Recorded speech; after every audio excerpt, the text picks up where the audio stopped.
Hi, I'm Stuart. Welcome to my YouTube channel, or welcome back. Thanks for viewing my video.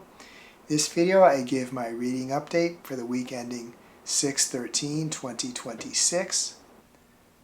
I completed 2 books, so I talk briefly about those 2 books. I read parts of 2 other books, so I talk briefly about those 2 books. I talk about my reading plans for the near future. I talk about the videos I released. I talk about the crochet projects I'm working on. I talk about the video games I'm playing. I talk about the music I'm listening to. And I talk about some other things going on in my life too. The first book I completed was Parable of the Sower by Octavia E. Butler. Not going to say too much here because I did talk about it in my last couple of updates. But I don't think I talked about where Lauren and 2 other people who lived in the neighborhood that she grew up in, they have to leave the city and go out on the road. As dangerous as the city is, the road is much more dangerous. So the book is harrowing all the way through, but it becomes even more harrowing when they're on the road. This book is a very grim book, but it's a great book too. I've already done my Storygraph and Fable review for it, so that's the basis of my video review. When I do that review, they're the same. I copy from one to the other, so it's the same review. But so I will hopefully soon have my video review for the book. As I said, it's a hard read, but a great dystopian / science fiction novel. I rated it 5 stars. I'll definitely read the sequel. The second book I completed was Playing Possum, How Animals Understand Death by Susana Monso. All I'll say beyond what I previously said about this book was that the last chapter of the book talks in graphic detail about some animal deaths, and some of those deaths are quite brutal, so it's necessary to make the points the author is making, but it is difficult to read that about the brutal animal deaths. It's not that there weren't any before in the book, but in this particular chapter there's just a whole bunch of them. I haven't rated the book yet. It'll probably be 4 stars. Quite an interesting read. And I should read more books written by philosophers. I can see the value in them. Oh, and also I should have said that Parable of the Sower was the May read for the Horror Literati Book Club, a YouTube and Fable book club created and moderated by Jen at Horror Literati. There is a discussion of this book by Jen and a co-host on YouTube at 3 p.m. EST, 2 p.m. Central, 7 p.m. Greenwich Mean Time on Sunday, January 14th, which is as I record this video. So I will put a link in the description. It's short notice, I know, but you could go back and watch it later if you wanted to. A book I started and read most of this week is Heated Rivalry by Reid. It is the second book in what was referred to as a Game Changer series. It's probably referred to as a Heated Rivalry series now because Heated Rivalry is a really popular, I guess I'll still call it a TV show, even though it's perhaps streaming, but I'll call it a TV show. This book stars Ilya Rozanov, who we met a little bit in the first book. He is a very cocky trash talker, gets under other players' skins. I should say he's a hockey player, but you can see that in the cover, but he gets under people's skins, but he's also one of the best, and It also stars his arch rival, Shane Hollander, who is also one of the best. He and Razanov are the two best players in the National Hockey League as the book goes along. They're bitter rivals on the ice, but as the book starts, they have a very steamy hookup. It's 2016. Then the book goes back to 2008 when the World Junior Championships are taking place in Canada. Hollander's leading the Canadian team, Razanov's leading the Russian team. That's where they first meet up. They're also projected to be the first two picks in the NHL draft. There's both a dislike and attraction between them from the beginning. This is a problem for Shane because he doesn't want to believe he's gay. And it's a problem for Razanov that homosexuality is, I guess, punished in Russia. I do know that the populace in Russia are strongly against it, so it's actually dangerous for him if it was known that he was homosexual. As the story moves forward, they're enemies on the ice and somewhat off the ice, but they're also continue these occasional hookups, and I won't say anything more, but I did really like the book. If it's not a 5-star book, it's pretty close for me. Definitely going to continue the series. Another book I started and read a little of is Anger is an Energy, My Life Uncensored by Lydon. This is a book I had seen at the library before, and on my last library visit, I picked it up. Lydon was the lead singer of the Sex Pistols, and in a much longer period, he was the leader of Public Image Limited. I do not know if Public Image Limited still exists, but I was just intrigued learning about his history. Where I am now, which is only about 35, 40 pages in, it's just he's still in his youth. He's still in school, pre-college. I don't know if he went to college. I haven't got to that point yet. Or university, I guess, as they would say in England. But it's a pretty big book, as you can see. But just looks like an interesting one, and I got to get back to reading some memoirs. As far as books I plan to read, I think they're the same ones as I said last week, but I do plan to read them soon. The first is Julie Chan is Dead by Liann. This is the June read for Weird Girls, Weirder Books, Murdered by Laurie. It's a Fable book club. And I plan to start reading Of Mice and Men by John Steinbeck. This is the June read for I'm with a Band, a Fable book club, Murdered by MJ. Reading This Life at M-J on here.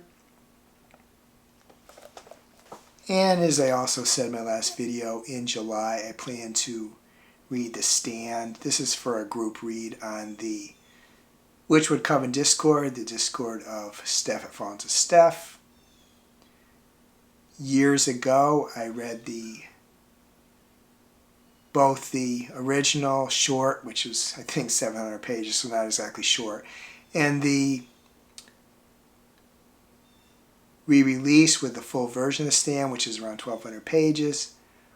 It's a big commitment of time, and I do have a little bit of trepidation that maybe it won't live up to my memory, because my memory is one of the greatest books I ever read. And it'd be tough to pick a top book from King, but I think for me it'd probably be The Stand. Salem's Lot would be close, but I think The Stand would be the top book. It would be close too, but I still think The Stand would be my favorite. So my fear is like it might not live up to my memories of it. The other thing is too, it's a big commitment because at 1,200 pages, it's around 4 books of the normal size I read. So it's a big commitment. But I am looking forward to reading it again. I should say too about Of Mice and Men. The only Steinbeck I read was The Grapes of Wrath, but it was a 5-star read for me. A great book, one that lived up to its reputation, which books don't always live up to me for the classics, but that one definitely did. So this one's a short one, but we'll see. I understand it's a difficult read, but I've read some difficult ones recently and got through them, so it should be okay. As far as the videos I released 4 videos. I released my review of Earthlings by Sayaka Murata with Ginny Tapley Takamura, translator. Released my review of Get Real Chloe Torres by Crystal Maldonado. Released reading update for the week ending 6/6/2026. And I released my review of I Woke Up Dead at the Mall by Judy Sheehan. So 4 videos, which is more than I've been doing lately. I think it's been 3. And it's good that 2 of them were review videos too. I was kind of under the gun because I did have to review some books from the library. And I did go to the library Tuesday of the week. There were some books that I had to return. That was the last day. My library does charge fines if you're late, although the one time I was late, the manager of the area heard me talking to the woman at the front desk and she waived the fines, but they do charge fines. So that's not a huge factor, but I just like to follow the rules. So while at the library, I did, of course, look around. I got a few other books. I'm going to do a separate video to talk about that. Just show the books that I got. I did show 2 of them here, Anger is an Energy and Of Mice and Men. Those were 2 books that I borrowed at the recent library visit. But I borrowed some more too, so I will do a separate video to show those books. And I actually started reading Anger is an Energy well there because I had some time to kill because I had a later appointment, which I'll talk about later.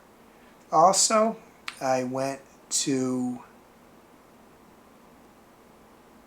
a new Barnes & Noble in near town on Thursday.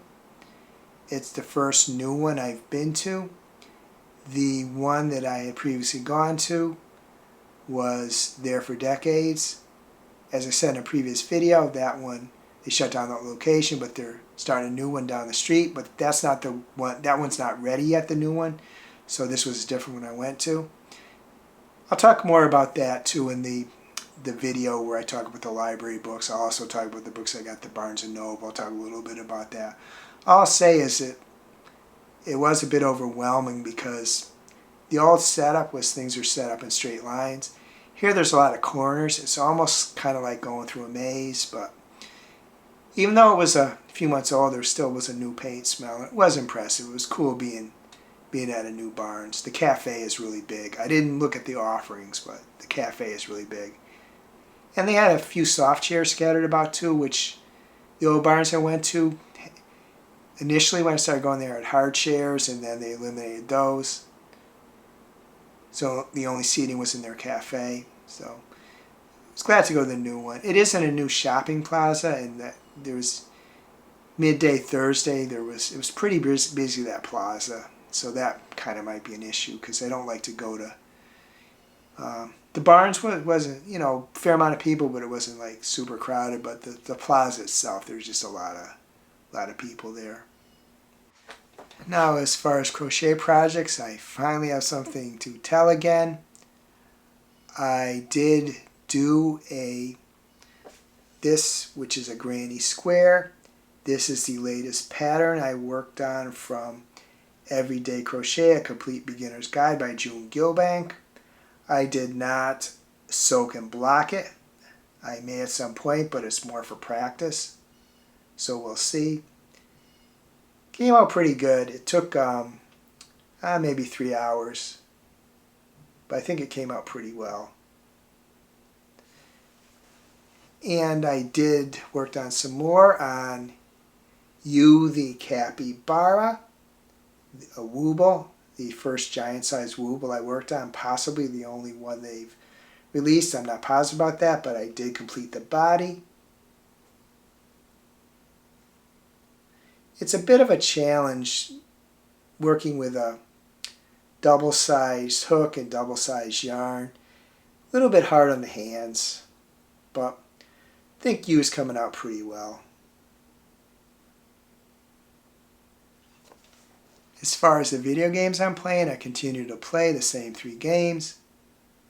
I played some Tamagotchi Life. Nothing new to report as far as marriages or new children, but as the characters level up more and more, they seem to get into more arguments, and I got to try to soothe them and try to get them together to settle their arguments, which usually doesn't work, but calm them down. One of the things you can do in this game is you can send the Miis on trips to various spots in the world, so that usually calms them down. But there's a lot of arguments, and you have situations too where one Mii has a strong attraction to another Mii who has no interest, and the first one keeps pining for the one which has no interest in them, and I try to get interest in other people, and it doesn't always work, so that's kind of tough. Maybe that's the thing about having 18 Miis. You can have up to 70, but 18 of them it doesn't take hours, but it may take like an hour for me to, there's various things they request you to do to help them, and I try to feed them and patting their head they like, and those things like increase their happiness levels, and when their happiness levels increase enough, they level up, and that allows you to give them stuff too. So 70, even more than 18, I'm not sure I'll add any more except ones that might be born to the existing ones.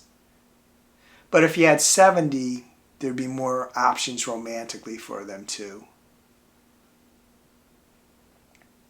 I played some of Lodal Knot. It has its frustrations, but overall it's kind of a fun game. You're a diver, and you're cleaning up like refuge and garbage in the sea. And when you clean up an area enough, the fish move in and plants grow, and you kind of restore the area. You have to keep, it's realistic though, the areas keep getting more garbage falls on them, so you have to kind of keep up with that. And there's a time limit too, that your oxygen runs low. You have to return to go through an oxygen generator. But it's fun. And I also continue to play Wildflowers. Although that game there's still stuff to do, but there's less